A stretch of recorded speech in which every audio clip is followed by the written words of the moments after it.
wabarakatuh. Selamat siang semuanya. Waalaikumsalam warahmatullahi wabarakatuh. Siang Pak. Gimana kabarnya hari ini? Alhamdulillah. Pada sehat-sehat semua nggak? Sehat.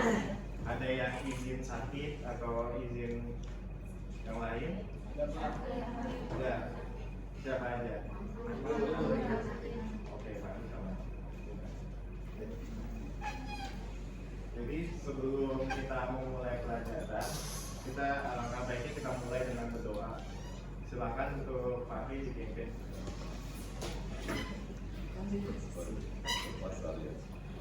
Ini kita mulai pembelajaran adalah kita berdoa.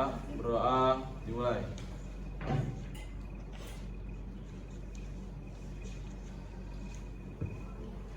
Doa selesai. Oke. Jadi hari ini kita akan melanjutkan yang namanya belajar strategi negosiasi bisnis. Jadi pada minggu sebelumnya kita kan sudah sempat belajar ya negosiasi bisnis itu tentang apa. Kira-kira ada yang mau ngasih pendapat gak tentang negosiasi bisnis itu apa? Saya bisa. Negosiasi bisnis itu seperti membicarakan antara kerjasama Pak, kerjasama antara dua belah pihak yang dimana itu membicarakan untuk mencari keuntungan keduanya. Oke, nah apa yang dikatakan Pak Ali. Jadi sebenarnya negosiasi itu kita ulas sedikit ya. Negosiasi itu sebuah perundingan atau yang namanya mencari kesepakatan antara kedua belah pihak sehingga keduanya bisa dapat keuntungan gitu ya. Jadi tujuan kita belajar strategi negosiasi bisnis pada kali ini itu tujuannya adalah untuk misalnya kalian nanti membuka bisnis, kalian tuh butuh namanya partner atau kolaborasi dengan pihak lain. Nah disitulah kalian butuh yang namanya strategi negosiasi. Ya strategi yang kalian lakukan itu berjalan dengan efektif, terus juga bisa membangun hubungan sama pihak lain, lalu bisa memimpin negosiasinya untuk mendapatkan hasil yang saling menguntungkan gitu ya. Baik, selanjutnya. Nah, kita sekarang mau bahas ada 3.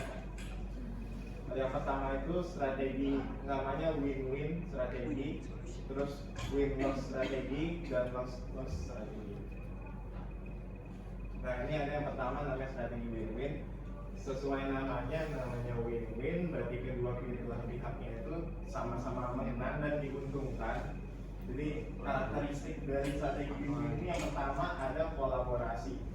Maksudnya dari penggunaan strategi ini negosiasinya diharapkan dapat membangun hubungan jangka panjang gitu ya. Jadi negosiasi itu tidak selalu hanya untuk mencapai kesepakatan saja, tetapi untuk jangka panjangnya dapat membangun hubungan di antara kedua belah pihak. Lalu yang kedua ada keuntungan bersama. Jadi strategi win-win ini prioritasnya itu adalah untuk mencari solusi. Jadi agar menguntungkan kedua belah pihak. Yang ketiga adalah menghargai dan kompromi. Jadi bisa dibilang strategi win-win ini prinsipnya harus saling menghargai dan berkompromi. Jadi memberi tanpa ditekan dan juga menerima tanpa didesak gitu ya. Kalau namanya strategi win-win. Ya, ada yang tahu nggak kalau strategi win-win ini biasanya contohnya kayak gimana?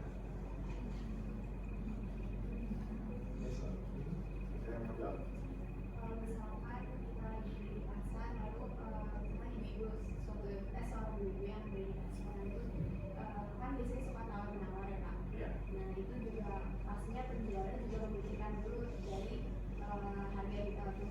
Jadi nanti selanjutnya nanti dia mencapai kesepakatan bersama yang sama-sama diinginkan. Iya. Tawar-menawar di pasar juga merupakan salah satu contoh dari strategi win-win. Terima kasih kepada Naswa. Jadi strategi win-win ini seringkali digunakan di kehidupan sehari-hari. Contohnya tadi kayak di pasar, ya biasanya ibu-ibu nih biasanya suka belanja kan. Jadi biasanya ibu-ibu juga belanjanya banyak loh, apalagi belanja bulanan kan. Nah maunya misalnya nawar harga rendah. Nah penjualnya juga tetap untung kalau belinya banyak kan. Nah itu namanya strategi win-win. Oke, selanjutnya ada namanya strategi win-loss. Dari karakteristiknya ini ada dominasi. Ada yang tahu nggak maksudnya dominasi di strategi win-loss ini gimana? Dominasi di strategi loss ini kalau menurut saya itu kayak mengendalikan satu pihak gitu Pak. Jadi satu pihak ini nggak mendapatkan satu keuntungan, tapi di pihak yang mengendalikan itu dapat keuntungan ya. Nah ya benar sekali Fahri. Tepuk tangan dong untuk Fahri. Nah di strategi win-loss ini salah satu pihaknya mendominasi pembicaraan atau negosiasinya. Terus keuntungannya juga satu sisi, jadi ada pihak yang mau menang sendiri dan merugikan pihak lainnya. Nah, terus juga strategi win-loss ini sebaiknya jangan dipakai ya, karena merusak hubungan. Karena ada satu pihak yang mau menang sendiri, yang lainnya rugi. Nah, ini membahayakan hubungan jangka panjang. Gak ada dong yang mau kerjasama sama kita lagi kalau misalnya kita negosiasinya secara agresif menginginkan keuntungan tapi tidak memikirkan kerugian pihak lain, benar gak? Nah, biasanya sih strategi win-loss ini bisa dipakai kalau misalnya kita dalam keadaan terdesak untuk namanya mempertahankan diri lah, jadi kita nggak ditekan sama pihak lain. Oke, selanjutnya ada namanya strategi loss-loss yang artinya sama-sama kalah kedua pihak. Nah, yang pertama tuh karakteristiknya strategi loss-loss ini biasanya tidak mencapai kesepakatan, yaitu jadi mereka saling diskusi secara alot tapi tidak menemukan solusi yang sama-sama menguntungkan gitu. Jadi maunya pada mau untung sendiri-sendiri gitu. Jadi tidak mau mencari solusi bersama, tidak mau mencari cara alternatif lain. Terus ciri lainnya ada ketidakpuasan tadi, sama buang-buang waktu. Jadi mereka negosiasinya berlarut-larut secara berkepanjangan dan mereka tidak mencapai kesepakatan. Dan akhirnya juga menimbulkan kerugian dong ke semua pihak. Misalnya kerugian waktu, kerugian biaya juga, misalnya menyewa tempat untuk negosiasi dan sebagainya ya. Oke, ada yang tahu misalnya contoh strategi loss-loss ini biasanya terjadi pada saat apa?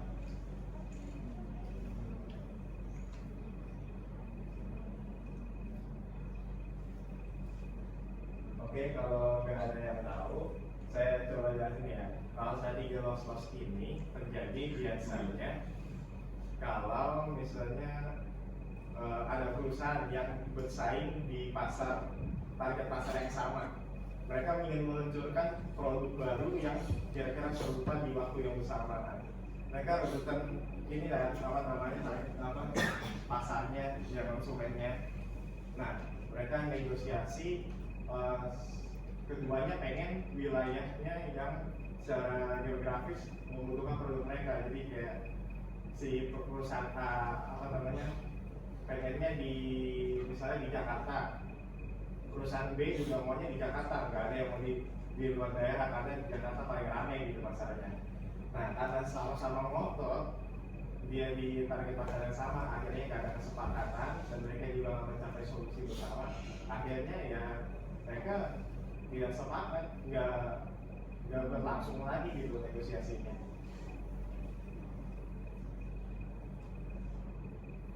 Yang terakhir, katanya Warren Buffett, ini ada quotes-nya, katanya it takes 20 years to build a reputation and 5 minutes to reach it. Maksudnya, katanya untuk membuat reputasi itu gak mudah, butuh waktu berpuluh-puluh tahun dan cuma butuh 5 menit untuk menghancurinnya. Dalam konteks negosiasi ini, maksud dia adalah kita harus berpikir saling menguntungkan. Jadi mencari tahu tujuan pihak lain untuk negosiasi gitu. Jangan mau menang sendiri karena pada efek jangka panjangnya mereka yang saling bernegosiasi kan juga jadi buruk kalau misalnya salah satu pihak dirugikan, ya kan? Oke. Jadi dari penjelasan materi berikut ini. Kalian ada yang masih bingung nggak? Ada yang mau tanya lagi nggak? Ya, oke. Materinya Bapak cukupkan. Kalian saya berikan tugas di yang saya kirim di grup ini ya, kelas ya. Silahkan dikerjakan. Itu ada 5 esai. Dan kalian tulis, nggak usah pakai soalnya, langsung aja untuk menguji pemahaman kalian. Terima kasih. Wassalamualaikum warahmatullahi wabarakatuh.